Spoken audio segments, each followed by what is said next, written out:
এই যে একই পাথরের দুইটা ব্যক্তি শেষ হলো, আবু তালেব আর আব্দুল্লাহ নাকি। জিবেল আইসে তার ফুল সঙ্গাইল।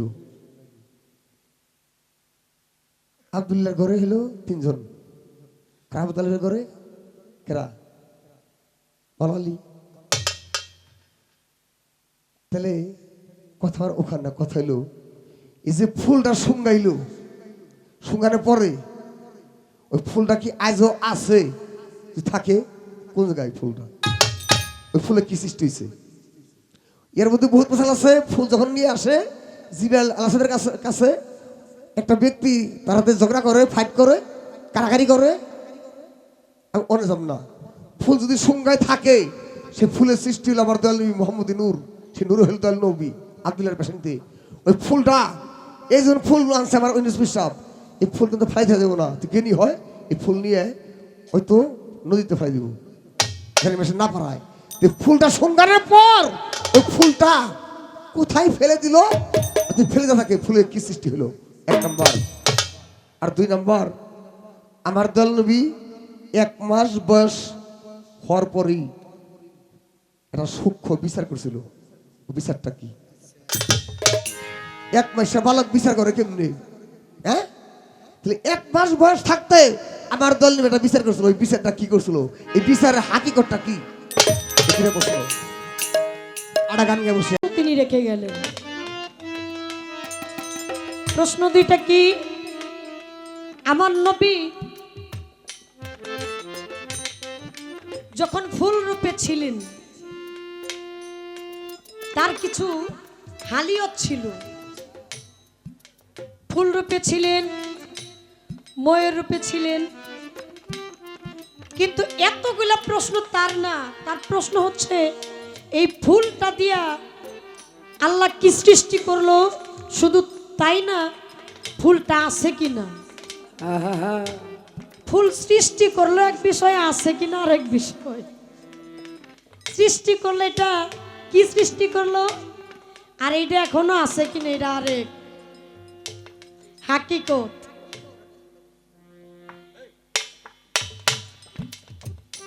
এখন নবী আসলে নবী কে? ভাবুক কবি লালন সাইজি বলে গেছেন, আগে বুঝো পরে মজ, নইলে দলিল মিথ্যে হয়। রাসূল যিনি নয় গো তিনি, আব্দুল্লাহ তো নয়। আগে বিষয়গুলো ভাবতে হবে, পরে মস্তে হবে। আল্লাহ ফুল দিয়ে কি সৃষ্টি করলো? আপনি আসেন হাকিকত রেখে যদি আমি বলি এই ফুল দিয়ে বানাইলো আল্লাহ, ফুলের কিন্তু একটা গ্রান আছে। গ্রান আছে না? আছে। ফুল দেখতে সুন্দর, শুধু তাই না, এই ফুলের পাতা কয়টা? 5 পাতা। এই 5 পাতার কি ভাব? ওই যে বলে গেছেন 5 পাতার 5 ভাব। পাক পাঞ্জাতন, পাক মানে পবিত্র, পাঞ্জা মানে 5, তন মানে দেহ। এক ফুলের 5 কলি, এক ফুলটাকে আর 5 কলিটাই বাকে। এই ফুলটা কিসের উপরে ভিত্তি করেছিল? একমাত্র আমার স্রষ্টার নিগুড় রহস্যর আলোচনা এখানে। একভাবে আসেন, এই ফুল দিয়ে আল্লাহ সৃষ্টি করেছিল সুগন্ধি। আরেকভাবে আসেন, এই ফুল দিয়াই আমরা যা জানি, আগে বলেছিলাম যিনি ছিলেন, আছেন, থাকবেন, সে কে? যাকে আল্লাহ পানির মালিক বানায় দিছে, জলের মালিক, খিজির আলাইহিস সালাম। আরেক দলিলে আসছে এই ফুল দিয়া আমার আল্লাহ খিজির আলাইহিস সালামকে সৃষ্টি করেছে। আরেক হাকিকতে আপনি আসেন, এই ফুলটা কি? আর এই ফুলটা যদি না আসতো, ফুলটা যদি নাই হইতো, আনোয়ার সরকার নাচ্চা নাচ্চা গান গাইতে পারতো না, পারতো না মঞ্চে। মানুষের একটা মানুষ তৈরি করতে আর একটা মানুষের প্রয়োজন হয়। আল্লাহ বলছে তুমি মানুষ দিয়া মানুষ বানাও। আল্লাহ তুমি থাকো কোন জায়গায়? আল্লাহ তোমায় খুঁজতে গিয়ে পড়ে গেছি বিষমদায়। থাকলে তুমি মানুষ সাথে মেরাজে কেন যাই নবী, নবীর মাঝে থাকলে তুমি দিদার নীলা কার ছবি, তারপর আদম সুরত করলা দাবি, তাও দেখে হাদিসে গায়। এই ফুল প্রত্যেকটা মায়ের আসে মাসে মাসে, আর যে মায়ের ফুল থাকে না বাবা, ওই মাটা বান্ধা হয়ে যায়, বাঞ্জা হয়ে যায়। আছে না অনেকেই বলে আমার তো ফুল হয় না। হাকিকতে আসলে ফুলের হিসাবটা এই জায়গা থেকে। আরো অনেক আলোচনা আছে, যারা গুরুবাদী মানুষ এই ফুলের হিসাবটা তাদের কাছ থেকে নিবেন। কবে উদয় হয়, কিভাবে উদয় হয়? আমাদের সিলেটের বৃহত্তম, সিলেটের একজন সাধক ছিলেন, সাধক আছে, নাম তার কারি আমির উদ্দিন সাহেব। তিনি বলে গেছেন, সাফা মারুয়া দুটি পাহাড় দুই দিকেতে রয়েছে, ছায়া সারা মসজিদ বানাইছে। যে দিনে এক অন্তরা লিখছে, লেখার পরে প্রকাশ করেছে, এলাকার বিভিন্ন মানুষের আইসা, এক শ্রেণীর লোক আইসা কারি আমির উদ্দিন সাহেব রে এই এক অন্তরা লেখার কারণে তারে লন্ডন পাঠায় দিছে। সে কিন্তু দেশে থাকে না, সে লন্ডন থাকে, এখনো থাকে, মাঝে মাঝে দেশে আসে, শুধু এই এক অন্তরা লেখার কারণে। লাস্টের অন্তরে বলেছেন, সেই মসজিদে আমির উদ্দিন যায়, মাসে একদিন নামাজ পড়ে আলী আর ফাতেমায়, বছরেতে 36 দিন আল্লাহ নিজে আসতেছে, ছায়া সারা মসজিদ বানাইছে। আপনারা জ্ঞানী মানুষ, উনি যেভাবে বলে আমি তার তো পারতেছি না বলতে, অনেক ভাবে বলে। আমার একটা সমঝোতা আছে, আপনারা বুঝে নিবেন। আরেকটা প্রশ্ন তিনি করলেন, আমার নবী মাত্র 1 মাস যখন তার বয়স, ওই সময় একটা বিচার তিনি করে গেছিলেন। বাবারে, ওই সময় খালি বিচার করছে এরকম তা না। নবীর যখন আমার মা আমিনার গর্ভ থেকে যখন ভূমিষ্ঠ হবে, হওয়ার আগে আবু জেহেল টের পাইছিল। আবু জেহেল কিভাবে টের পাইলেন? আবু জেহেলের কাছে একটা জামা ছিলেন। কার জামা ছিলেন? জাকারিয়া নবীর একটা জামা। সেই জামাটা কিসের আপনারা জানেন? ইহুদিরা যখন জাকারিয়া নবীকে ধাওয়া করতেছিল, ধাওয়া করতে করতে এই জাকারিয়া নবী বিশাল একটা গাছ, এই গাছের কাছে গিয়ে বললেন যে আমারে একটু আশ্রয় দাও, সাহায্য করো। আল্লাহর কাছে সাহায্য না চাইলেন, সাহায্য গাছের কাছে। আল্লাহ একটু বেজার হইলেন, গাছের ভিতরে চলে গেলেন। চলে যাওয়ার পরে আল্লাহর দেখেন কুদরত কেমন, সামান্য একটু কাপড় বের হয়ে আছে। ইহুদিরা বললেন এই গাছের মধ্যে এই নবী আছে, কারণ নবীরা অনেক কিছু পারে। এই গাছ কাটো। কি করলেন? করাত আনলেন, এই করাত দিয়া এই মাঝখান বরাবর কাটতে লাগলেন। যখন করাত বাজাইলেন, কাটতে কাটতে যখন এই মাথার কাছে করাতের আঘাতটা লাগে, জাকারিয়া নবী বলে উফ, উ বলে শব্দ করে। আমার আল্লাহ বললেন, হে নবী, তুমি যদি উ শব্দ করো তাহলে কাল হাসরের মাঠে তুমি তোমার উম্মতের জন্য কোনো সুপারিশ করতে পারবে না। কি করলেন? চুপ হয়ে গেলেন। এই করার দ্বারাই মাঝখান বরাবর জাকারিয়া নবীকে কেটে ফেললেন। সেই পোশাকটা পৌঁছে গেছিল আবু জেহেলের হাতে। বলা হয়েছিল এই পোশাক থেকে যেদিন রক্ত বের হবে সেদিন রাসূলের আগমন ঘটবে। জাকারিয়া নবী এই আবু জেহেল প্রত্যেকদিন চেক করতেন জামাটা গিয়া। হঠাৎ করে একদিন যায় দেখে এই জামার মধ্যে রক্ত বের হয়। একজন দায় পাঠিয়ে দিলেন যে আরবের যত ঘরে যত মহিলা গর্ভবতী আছে সবাইকে চেক করে আসো। সবার ঘরে চেক করতে গেলেন। চেক করতে করতে যখন মা আমিনার ঘরে গেলেন, যাওয়ার পরে আমিনার এই গর্ভে হাত রাখছে, দাই হাত রাখার পরে হাত আর ছুটে না, হাত ছুটে না, টানে হাত আসে না। গর্ভ থেকে আওয়াজ আসছিল, হে দাই, তুমি যদি তোমাকে বাঁচাইতে চাও, তাহলে তুমি যদি তোমাকে ছাড়াইতে চাও, তাহলে কালেমা পাঠ করো। কালেমা না পাঠ করলে তোমার এই হাত ছাড়বে না। কালেমা পাঠ করলেন, লা ইলাহা ইল্লাল্লাহু মুহাম্মাদুর রাসূলুল্লাহ।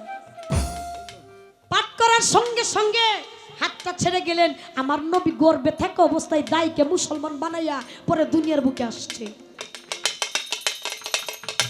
আসার পরে যখন মা হালিমার গৃহে আমার নবী চলে গেলেন, এক মাসের একটা নবজাতক হালিমার গৃহে চলে গেলেন। হালিমার একটা ছেলে বাচ্চা ছিল, ছোট বাচ্চা, স্তনে দুগ্ধ আসছে। কিন্তু আমার নবীর বিচারটা দেখেন, আমার নবী কখনো কোনো সময় বাম স্তনে মুখ লাগাইতেন না, সব সময় ডান স্তনের দুগ্ধ পান করতেন। বাম স্তনে কেন লাগাইতেন না? কারণ তার একটা ভাই আছে, ওই ভাইয়ের জন্য বাম স্তনের দুগ্ধটা রেখে দিতেন। সুবহানাল্লাহ। নবী বলতেন, এটা তো আমার হক না, আমার যেটা হক আমি সেটা খাই, এটা হচ্ছে আমার ভাইয়ের হক। আমার নবী এই জন্য দেখবেন আমাদের মা বোন যারা আছে, ডান স্তনটা কিন্তু হালকা একটু বড়। প্রত্যেকটা মায়ের বাবা জানতে হবে, কেউ কষ্ট নেন না, জানতে হবে প্রত্যেকটা মায়ের দেখবেন এই ডান স্তনটা হালকা একটু বড় বাম স্তনের চেয়ে।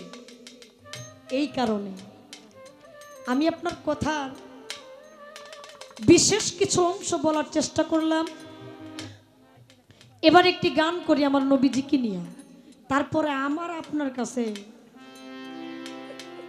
জায়গা ভালো। হরিণের দুগ্ধ মাটির ভান্ডে রাখলে মাটির ভান্ড ফাইটা যায়। হরিণের দুগ্ধ রাখতে পিতলের পাতিল লাগে, যেটা ফাটে না। আপনার গানের মধ্যে আপনি কিছু আমারে দিয়া গেছেন, এটা যদি আপনারে না দেই এটা কেমন হয়ে যাবে। আসতেছি আপনার আলোচনা, আগে আমার একটি গান।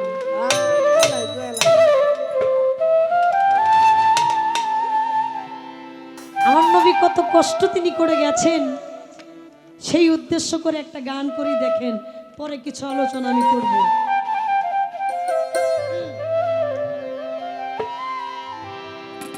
একদিন রাত্র অধিক হইল, সঙ্গে না কেউ ছিল। রাত্র অধিক হইল, সঙ্গে না কেউ ছিল। করিতে গেল নবী ইসলাম জারি, আবু জেহেলের বাড়ি, আবু জেহেলের বাড়ি। একদিন অধিক হইল, সঙ্গে না কেউ ছিল। করিতে গেল নবী ইসলাম জারি, আবু জেহেলের বাড়ি গো, আবু জেহেলের বাড়ি। নবী গো, ও নবী গো, নবী চাচা বলে ডাক দিল, জেহেল দরজা খুলে দিল। নবীকে বসাইল বড় যত্ন করি। আমার নবী চাচা বলে ডাক দিল, জেহেল দরজা খুলে দিল। নবীকে বসাইল বড় যত্ন করি। জেহেল কয়, এত রাত্রে গোপনে আসিলা কি কারণে? এত রাতে গোপনে আসিলা কি কারণে? এত রাত্রে গোপনে আসিলা কি কারণে? কৌ ভাতিজা তুমি কইরো না দেরি। আবু জেহেলের বাড়ি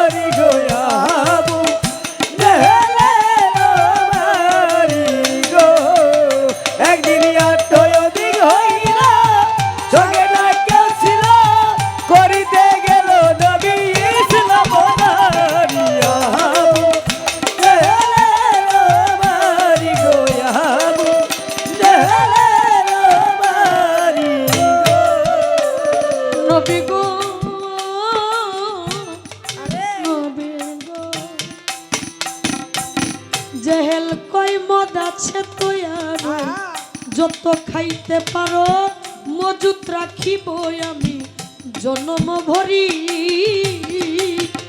হায় হায় মদ আছে তৈয়ার যত খাইতে পারো মজুত রাখিব আমি জনম ভরি তুমি আরবের যত নারী দেখো পছন্দ করি আরবের যত নারী দেখো পছন্দ করি আরবের যত নারী দেখো পছন্দ করি তোমারে তক্তে বসাইয়া করব চাকরিয়া দেহলে বাড়ি গোয়াবু দেহলে বাড়ি গো নবী গো নবী গো আমার নবী বলে চাচাজি ধন দৌলত দিয়া করব কি একটা কথা বলে তোমায় অনুরোধ করি আমার নবী বলে চাচাজি ধন দৌলত দিয়া করব কি একটা কথা বলি আপনার অনুরোধ করি পড়ে নেবাল্লা ইলাহা ইল্লাল্লাহ মুহাম্মদ রাসূলুল্লাহ লা ইলাহা ইল্লাল্লাহ মুহাম্মদ রাসূলুল্লাহ লা ইলাহা ইল্লাল্লাহ মুহাম্মদ রাসূলুল্লাহ একবার পড়িলে খুশি হইতে পারি আবু দেহলে বাড়ি গোয়াবু দেহলে বাড়ি গো নবী গো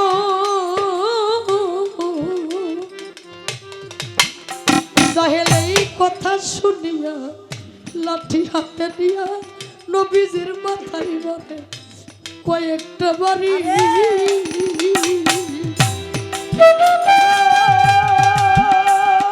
ও নবী গো জাহেল এই কথা শুনিয়া লাঠি হাতে নিয়া নবীজির মাথায় মারে কয়েকটা বাড়ি ও বাজান বাড়ি রয়ে ঘাটে মাথা গেল ফেটে ওরে বাড়ি রয়া ঘাটে গেল ফেটে বাড়ি রয়ে ঘাটে মাথা গেল ফেটে রক্ত ঝরে তাহার বদন ভরি আবু দেহলে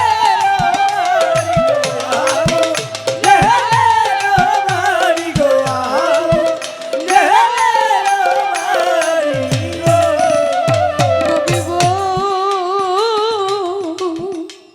নবী গো হায় হায় এদিক বিবি খাদি যায় বসে কান্দে দরজায় নবী এত রাত্রে কোথায় যায় বুঝতে না পারি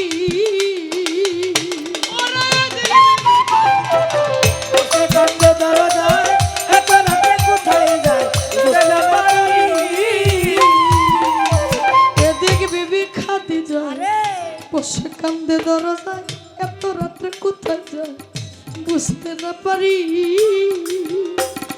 খাদি যাই ভাবতে ছিল নবীজি চলে এলো রক্ত দেখে বদনে উঠে চিৎকার মারি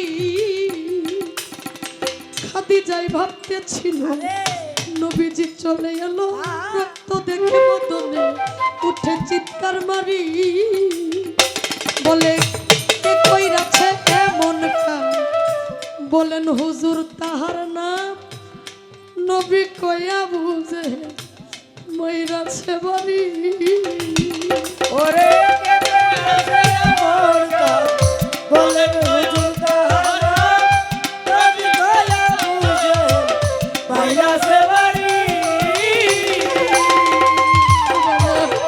কে কইরাছে এমন কাম বলেন হুজুর তাহার নাম নবী কইয়া বুঝে মাইরাছে বাড়ি আমারে মারছে তাতে দুঃখ নাই আমারও যাইতে চায় আছে তাতে দুঃখ নাই আবার যাইতে চাই মারছে তাতে দুঃখ নাই আমারও যাইতে চাই দেখি কালে মাতো পড়াইতে পারি না আবু দেহলে বাড়ি গোয়াবু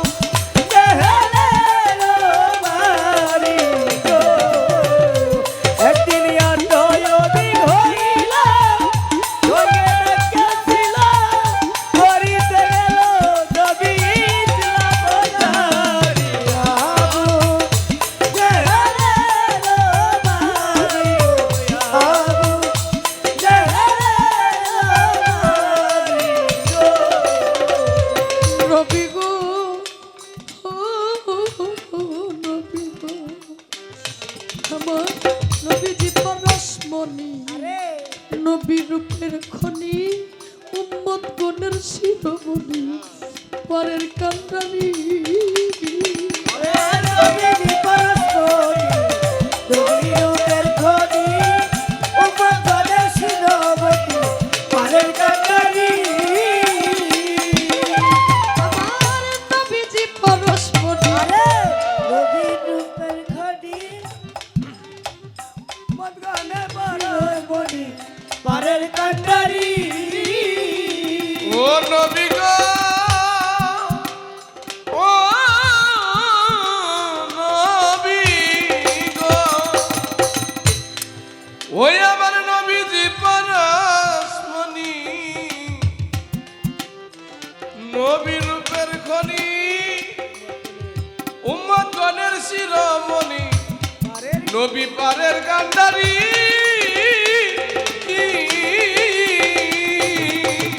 নবীজি পরস্পরি নবী রূপের খনি উম্মত গণের শিরোমণি পারের কান্ডারি কবি আলাউদ্দিন কান্দে বয়া তুমি খুদার কাছে কইয়া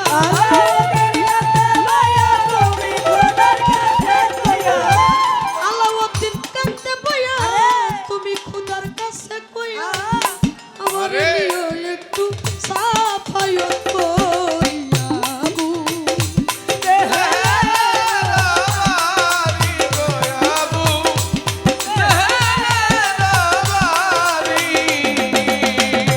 একদিন রাত্র অধিক হইল সঙ্গে না কেহ ছিল রাত্র অধিক হইল সঙ্গে না কেহ ছিল করিতে গেল নবী সরদারি আবু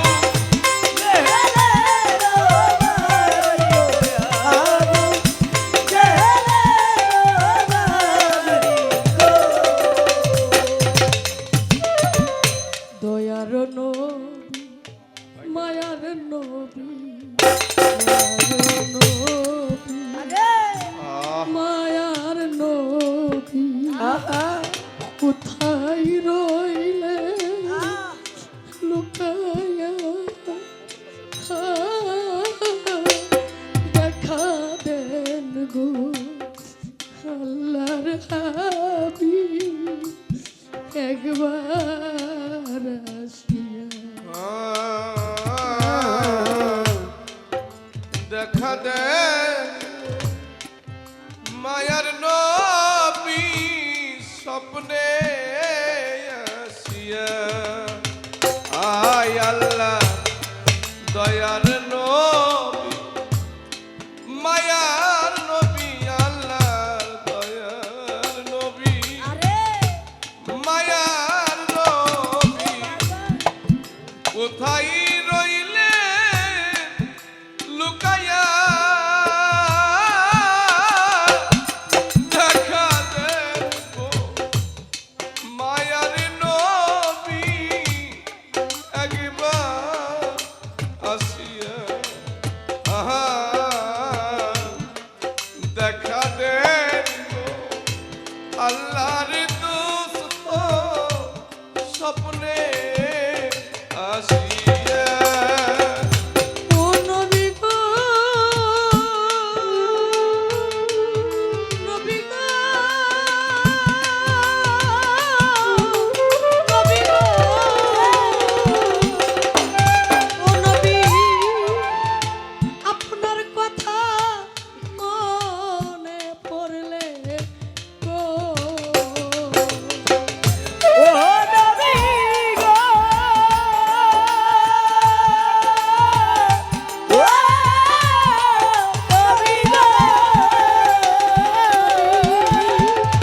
আপনার কথা আরে মনে পড়লে গো ও নবীজি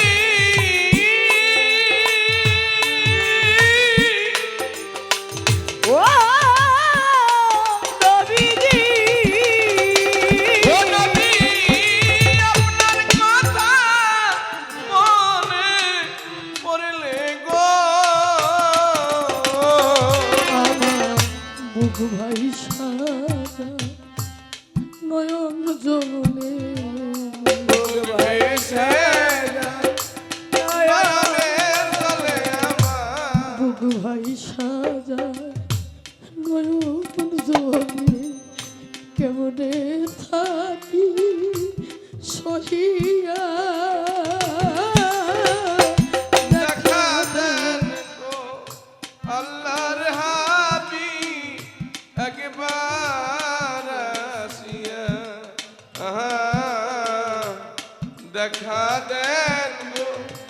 দয়াল নবী একবার আসিয়া ও নবী গো, নবী গো, নবী গো, নবী তায়েফের ময়দানে নবী গো।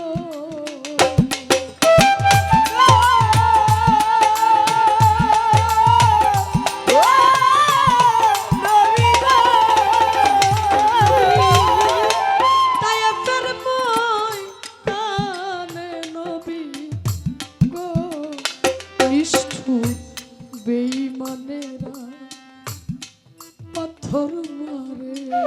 বেঈমানেরা পাথর মারে, বেঈমানেরা পাথর মারে, কেমনে থাকে সহিয়া গো আল্লাহর দুস্ত অধম জানিয়া। দেখা দেন গো আল্লাহর হাবিব একবার আসিয়া আল্লাহর দয়ার নবী মায়ার নবী আল্লাহর দয়ার নবী মায়ার নবী কোথায় রইলে লুকাইয়া দেখা দেন গো আল্লাহর হাবিব একবার আসিয়া দেখা দেন গো আল্লাহর হাবিব একবার আসিয়া নবী মেরাজ। একটা মানুষ শুধু কষ্টই পেয়ে যাবে এরকম তো না। আমার নবী মেরাজে কখন গেলেন, কিভাবে গেলেন, তার যিনি সহধর্মিনী মা খাদিজা তার বিদায় দিয়ে চলে গেল।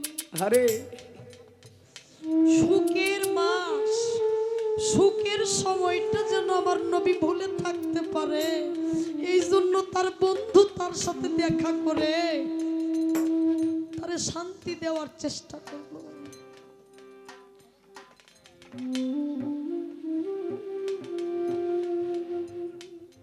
ভাই সামনে থেকে কথা বলেন না। ভক্তের বিচ্ছেদ গুরু যখন সইতে না পারে তখন গুরু আপনা আপনি ভক্তের কাছে এসে উপস্থিত হয়ে যায়। আরে দরদি বললেন নবী গেছে, হয়তো আমার আল্লাহ আসছে। হ্যাঁ আপনি বললেন দিদারে এলাহি করতে যায়। হ্যাঁ কই যায়? আপনি বলবেন আপনি শক্ত গরুর পুক্ত বাসুর, যায় কই? যায় নাকি আসছে? কই আসছে? আপনি একটা কথা বলবেন, নবী গেছে না আল্লাহ আসছে? কোথায় আসছে, কিভাবে আসছে সেটা আপনি বলবেন। বলে নবী ঘরের ভিতরে গেল, জ্ঞানী লোকেরা নাকি লক্ষের বুড়া কয়। যারা জ্ঞানী লোকেরা লক্ষের বুড়া কয়। আচ্ছা বাবা, এখানে অনেকে আমি অজ্ঞানী, আমি বুঝি না, আমি অজ্ঞানী। লক্ষের বুড়াকটা কি আর লক্ষের বুড়াকটা কি, লক্ষটা এটা কিন্তু বাবা বুঝবেন। লক্ষ কি? 1 লক্ষ। হ্যাঁ 1 লক্ষ, মানে ওই যে 1000 দিয়ে যে 1 লক্ষ, এটা কিন্তু না, 1 লক্ষ।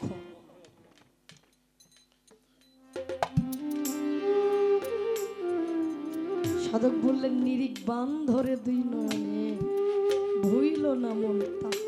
আরে ওই নাম ভুল করিলে পড়বি ফেরে, হারাইবি মন শুনো আল্লাহ আনা। আপনি বলবেন এই যে এত পেশায়া অনেকেই খাবার খাই মনে করেন যে এইভাবে ঘুরাইয়া দিয়ে খায়, আবার ডাইরেক্ট পাতের থেকে তুইলে মুখে নেওয়া যায়, কিন্তু হ্যাঁ হ্যাঁ কিন্তু অনেকে এইভাবে খায়। আপনি এইভাবে খাইবেন কেন? আপনি আমারে বলবেন লক্ষ্যের বুড়াকটা কি, আর লক্ষ্যই যদি আমি কারোর প্রতি করি তাহলে অবশ্যই এখানে কোনো বস্তুর আবির্ভাব হবে। আরে কারো দিক যদি কেউ চায়, দেখবেন যারা মাসে তারা বেশিক্ষণ চায়া থাকতে পারে না, তারা 2টা নয়নের অশ্রু ছাইরা দেয়, দেয় না? অশ্রু ছাইরা দিয়ে উভয় উভয়কে যখন জড়াইয়া ধরে, তখন ওই ভিতর বাড়িটা ঠান্ডা হয়ে যায়, শান্তি হয়ে যায়।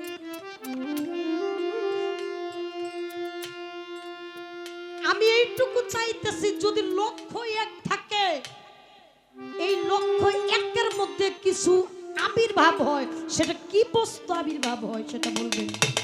আহা আর লক্ষ্যটা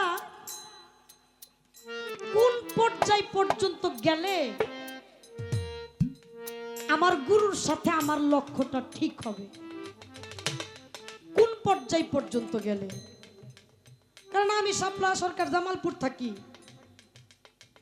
আমার দয়ালের 1000 মুরিদান আছে, আমারে নাও নিতে পারে, তাই না? আহা কিংবা আমি এই কাতারে নাও পৌঁছাইতে পারি। তাহলে 1000 মুরিদানের মধ্যে আমি কেন কথাটা বলতেছি জানেন? আমার নবী উম্মে হানির ঘর থেকে মেরাজে গেলেন। উম্মে হানি কে? উম্মে হানি কে? উম্মে হানির সম্পর্কে জিয়ারি, চাচাতো বোন, সম্পর্ক 3টা। এক সম্পর্ক চাচাতো বোন, আরেক সম্পর্ক জিয়ারি মাওলা আলীর সম্পর্কে, এই মা ফাতেমারে মাওলা আলীর হাতে উঠাইয়া দিছে, এই সম্পর্কে জিয়ারি। আরেক সম্পর্ক হচ্ছে ভক্ত, মানে এত এত আশেক থাকতে, এত ভক্ত থাকতে উম্মে হানির ঘর থেকেই নবী মেরাজে গেলেন না মেরাজ হইলেন, এর হাকিকতটা কি? আর আমরা যারা আছি, এই যে আপনি বলছেন যে একটা বাসারি সুরত আর একটা মালাইকি সুরত, বাসারি মালাইকি হাকিকি। উনি বললেন নবী সাধারণ মানুষ, মাটির দেহে, নবীর দেহ 2টা, একটা মাটির আর একটা নূরের। তাহলে আগুন হয়ে আরেক আগুনটা টাইনা আছে, এখানে আমার আপনার কি কইছে না? কইছে না? কইছে। আচ্ছা বুঝলাম, আমি তো আর আগুন না, আমি তো আগুন না, আমার ভিতরে যদি আগুন থাকতো আমি তো আগুন খুঁজে পাই না, তাহলে আমার মিলটা কিভাবে হবে এটা কোন? আপনি আমার মিলটা কিভাবে হবে? আপনি এই কথাগুলো বলবেন, হয়তো বা প্রশ্ন আর পাওয়া যাবে না। এই যখন চলে আসছে, আসার পরে সাহাবাই কেরাম জিজ্ঞেস করেছিলেন, হুজুর আপনি যে মেরাজ থেকে আসলেন, আপনি আল্লাহরে কেমন দেখলেন? বললেন তোমার মতো। আবু বকর বললেন, সাহাবাই কেরাম সবাইকে বললেন তোমার মতো। যে যেমনি জিজ্ঞেস করলো বললেন যে আপনার মতো, তোমার মতো, তোমার মতো, মানে যে জিজ্ঞাসা তারই কর। আরেকজন দয়াল নবী বলেছিলেন, আমি যখন আমার মাওলার সাথে সাক্ষাৎ দিদার হয়, আমার মনে হয়েছে আমি মাওলা আলীর সাথে কথা বলতেছি।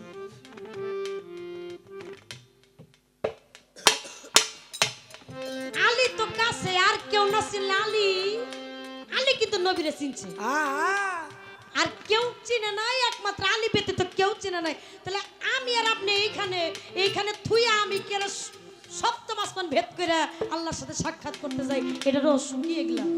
তাই তো মনে হয়েছে মাওলা আলীর সাথে কথা কে? আলী তো আমার নিজের সাথে সাথেই। হ্যাঁ তাহলে আসলে মেরাজটা কার সাথে হইছে? হ্যাঁ পেলাই মেরাজটা কার সাথে হইছে? আল্লাহর সাথে না আলীর সাথে? হ্যাঁ এটা আপনি কইবেন।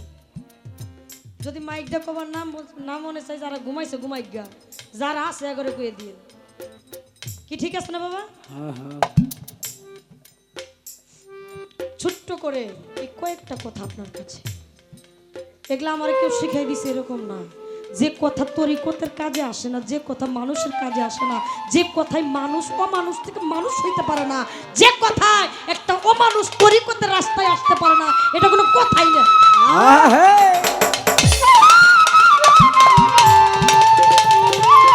কথা সত্য কি বললেন? আমার গানে আমার নবী কত পড়ে গেছে। আরে রাত্রের 1টা বাজে মনে হইছে এখন আমার চাচার ঘরে যাই, চাচা যদি কালেমাটা পাঠ করে। আরে দৌড়ে গেছে, টুকা দিছে চাচা। ও চাচা দরজা খুইলা দিছে। আবু জেহেল মনে করছে হাই হাই ভাতিজা আসছে, দিনে কই আমার এক কথা, আজকে মনে এই কথা আমার কব না, মনে অন্য কথা কইবার জন্য আসছে। দরজা খুইলা দিছে, এই ভাতিজা আসছে, বসো। তোমার কি লাগবে? মদ আছে, খাও। তোমার কি লাগবে? নারী লাগবো, আমি দিমু। তুমি যদি কও আরবের বাদশাহী তুমি করবা, আমি তোমার তাই দিব। হ্যাঁ তুমি শুধু কও দিনে যেটা কই এটা কইও না। বাবার আপন চাচা যে ভাতিজার আগলায় রাখবো, আপন মানুষ যদি কষ্ট দেয়, এই যন্ত্রণার চাইতে একটা মানুষ মইতে যাওয়া ভালো। আমার নবী কতগুলো যন্ত্রণার সম্মুখীন হয়েছে, যারে আল্লাহ নিজেই বন্ধু কয়ে ডাকছে, কিন্তু আমার নবী কখন আল্লাহরে বন্ধু কয়ে ডাকছে এরকম কিন্তু প্রমাণ নাই। কার পাগলকে, কার পাগলকে সেটা আমরা বুঝি না। আমার নবীর পাগলই আমার আল্লাহ। হ্যাঁ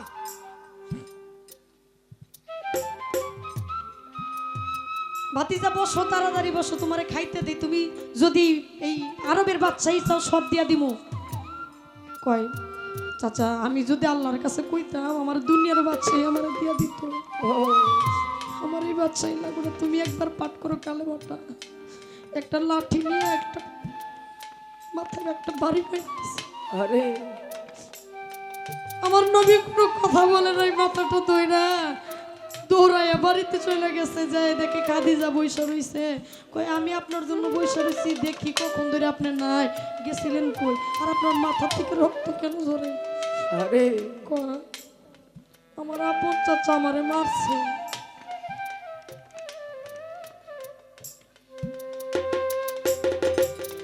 আমার আপন চাচা আমারে ধইরা মারছে।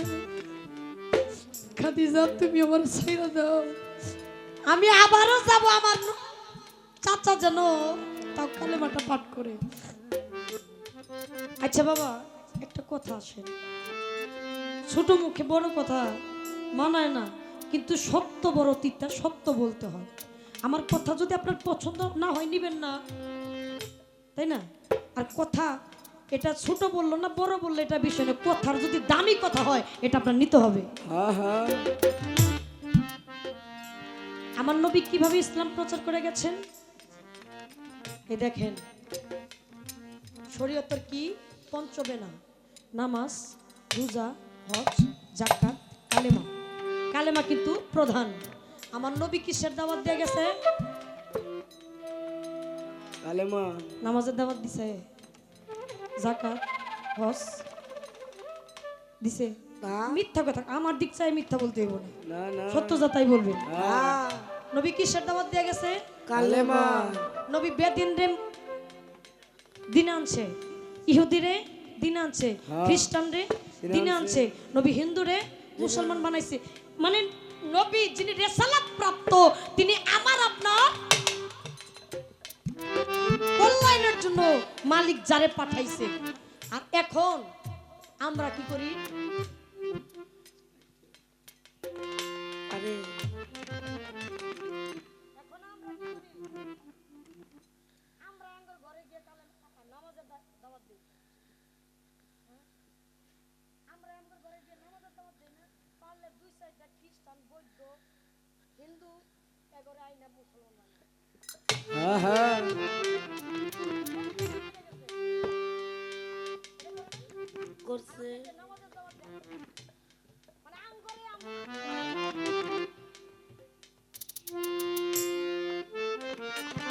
পড়লেই সমস্যা। কই গেছে ইসলামের অধপতন হয়ে গেছে কোথা থেকে? এই নিগুড় রহস্য যদি কেউ জানে, একটা মানুষ তার নিজের জায়গায় থাকতে পারে না। আহা সাধক কি বলছেন একটা কথা, আমার নবী বসা সাহাবাই কেরামগণকে জিজ্ঞাসা করলেন, হে সাহাবাই কেরাম, তোমরা একটু বলো তো ইসলামের মধ্যে সবচাইতে শক্তিশালী আমল কোনটা? কেউ বললেন নামাজ, রোজা, হজ, যাকাত। আমার নবী বললেন না, ইসলামের মধ্যে সবচাইতে শক্তিশালী আমল কোনটা? তোমরা কেউ পারলা না। আচ্ছা আবার কত? এক সাহাবাই কেরাম বললেন, হুজুর আমরা তো জানি না, আপনি একটু কইয়া দেন। আমার নবী বলেছিলেন, ইসলামের মধ্যে সবচাইতে শক্তিশালী আমল হচ্ছে মোহাব্বত করা। মোহাব্বত আছে আমগর? না না আমরা আমাদেরকে কত কিছু কইরা ফেলি, আরে অহংকার কত কিছু। আমরা একটা মানুষটা মাইরা ফালাইতে দ্বিধাবোধ করি না, কিন্তু ইসলাম তো এই শিক্ষা আমাদেরকে দেয় নাই। রাসূল তো আমাদেরকে এটা বলে যান নাই। যার পাগল কে? আমার আল্লাহ। সাধক কি বলছে? ওরে জগৎ পাগল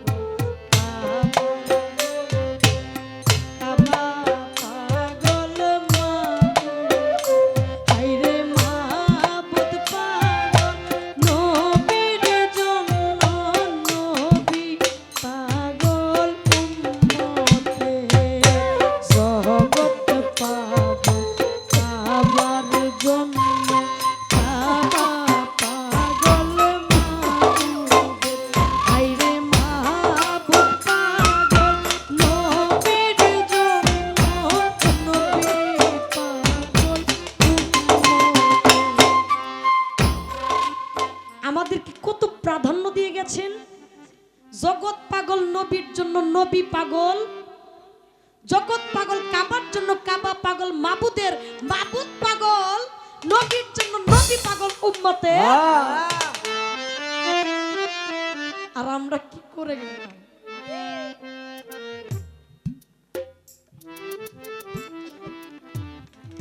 কথা বলবো না বাবা, বলবো না, গিয়ে অনেক কিছু বলে ফেলতে হয়। আমরা তো মার কামারা লোক হয়ে গেছি। আমরা যারা তরিকতের মানুষ কি এমন অপরাধ করেছি? এই রাস্তায় আইসা পীর মুর্শিদকে ভালোবাসা, মা বাবার সেবা কইরা, আরে মারে কেউ কখনো গালি দেয় না, বাবারে কেউ কখনো কষ্ট দেয় না। এখানে যারা আছে মা বাবার কত সেবা করে, গুরু সেবা করে, এটাই আমাদের অপরাধ। আজকে ইউনুস চাঁদের বাড়িতে আসছে, তিনি একজন পীর মাসায়েক। একটা জিনিস হিসাব করবেন, যেদিন যার বাড়িতে উরুস হয় ওই ব্যক্তি আর গুরু থাকে না, সেই দিন সে নিজেই শিষ্য হইয়া যায়। শিষ্য হইয়া সবার খেদমত করে, কে কোথায় আছে, কেউ খাইলো কিনা, কেউ আমার বাড়িতে এইসব কষ্ট পাইলো কিনা। আরে আমার ইব্রাহিম চান, সালাম চান, মুকুল চান, তারা নিজেই শিষ্য হয়ে যায়। সেই দিন আর তারা গুরু থাকে না। সেদিক দৃষ্টি করে সাধক তার কথায় বললেন,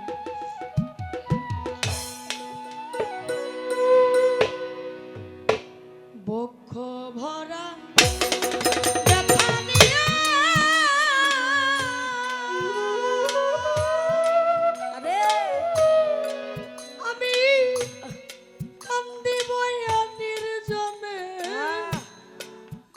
ব্যথা বলবো রে কার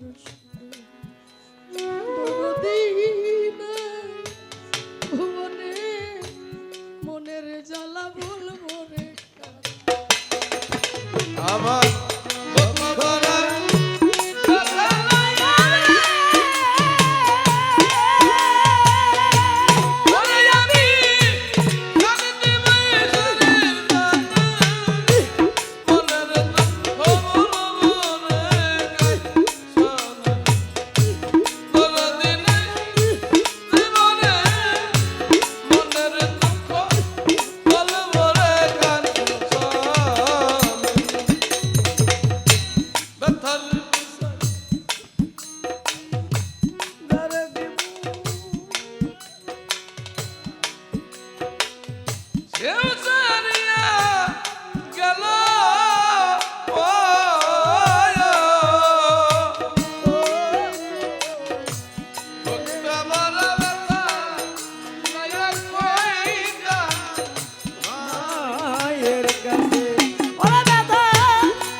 ওরে আমার সারা ভাইয়া গেল যে সেই ডাল ভাইয়া গেল আমার সারা ভাইয়া গেল যে সেই ডাল ভাইয়া গেল ব্যথার বিচার সারা দিব ইব্রাহিম বাজান সেই তো ব্যথা দিল আরে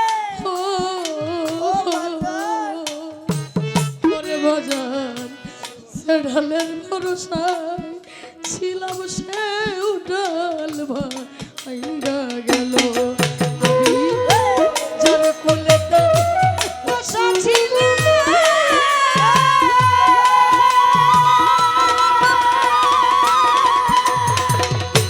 ওরে বাজান কুল গেছে তার কারণে মনের ব্যথা বলবো রে কার শোনে কলিম চান নাই ভুবনে কলিম বাজার নাই ভুবনে মনের ব্যথা বলবো রে কার শোনে দুঃখ ভরা ব্যথা লয়া রে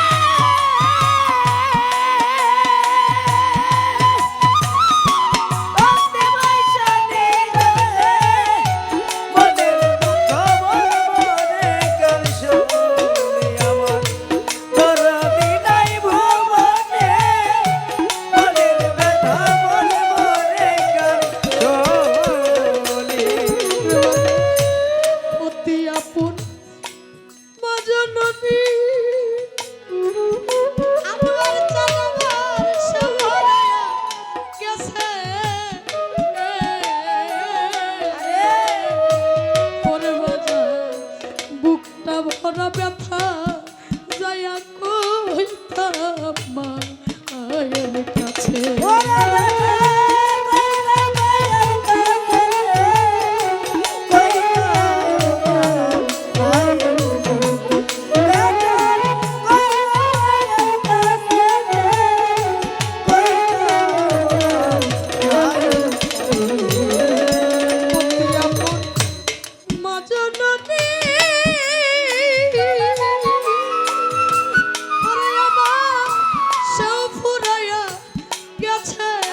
রশিদের নাই চাওয়া পাওয়া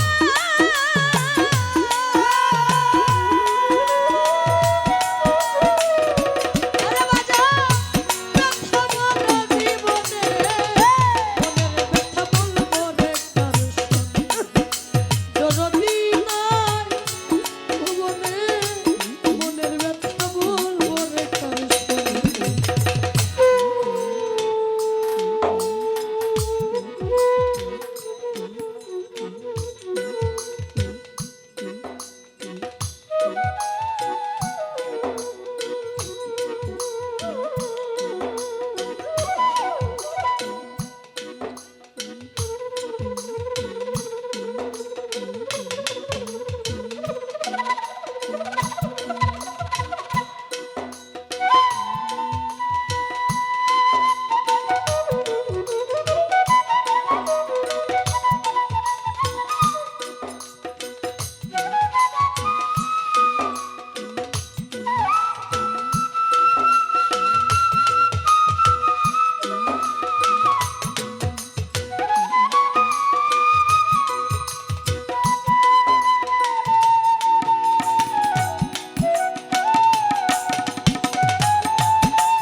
আমার দরদি নাই ভুবনে মনের দুঃখ বলবো রে কার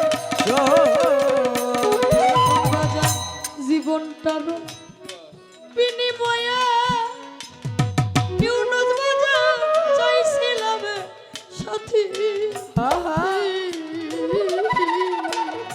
কফির বাজা সবারে গেছে কইরা দুপুইরা আডা